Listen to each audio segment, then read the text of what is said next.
What we've seen actually is that our plans were beginning to work. Ambulance and waiting times down from an hour and a half over Christmas to around half an hour, virtually eliminating the number of people waiting 1.5 years for treatment, making huge progress on GP access. Now all those things, all those plans we put in place, all the funding, all the extra ambulances, the extra discharge, all starting to make a difference, all held up by one very simple fact: industrial action in the NHS. Will he agree with me that those doctors should accept the recommendations of the independent pay review body? Seriously?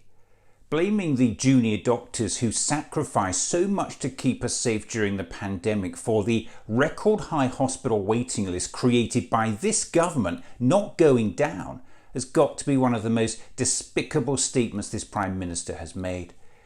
Inflation was 7.9% in June. So the pay review body's recommendation for junior doctors is just another crappy real terms pay cut. And that's on top of a massive 26% real terms pay cut since 2008. We've just had, Mr. Speaker, in the last week, we've had the recommendations of independent pay review bodies, including for the NHS. Now, I believe the right thing to do was to accept those independent recommendations. Well, hang on, with inflation at 7.9% in June, the pay review body's recommendations are again just another crappy real terms pay cut. And remember, food inflation is still at a staggering 17%. 2 million adults in the UK can't even afford to eat every day, and thousands are being hospitalised with malnutrition. So to be clear, the pay review body recommendations for public sector workers is just another crappy real terms pay cut.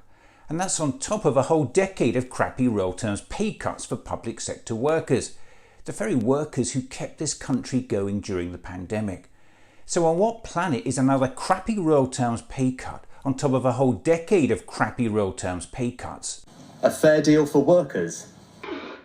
Meanwhile, we find out MPs with second jobs are getting an average wage of £233 an hour. And the Prime Minister is actually telling public sector workers if they won't kneel down and accept another crappy real terms pay cut, he will just impose one on them anyway. That's not a negotiation. It's called bullying and it's called intimidation. And that's just not how we do things in this country. And if all that's not bad enough, with his new anti-strike bill, Sunak plans to rob millions of workers of their democratic right to strike, force them to work against their will, and allow them to be sacked if they refuse. How are we allowing all this to happen?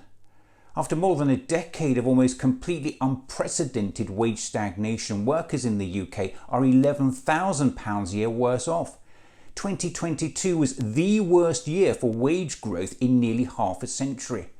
Average real wages in the UK will actually be lower in 2026 than they were in 2008.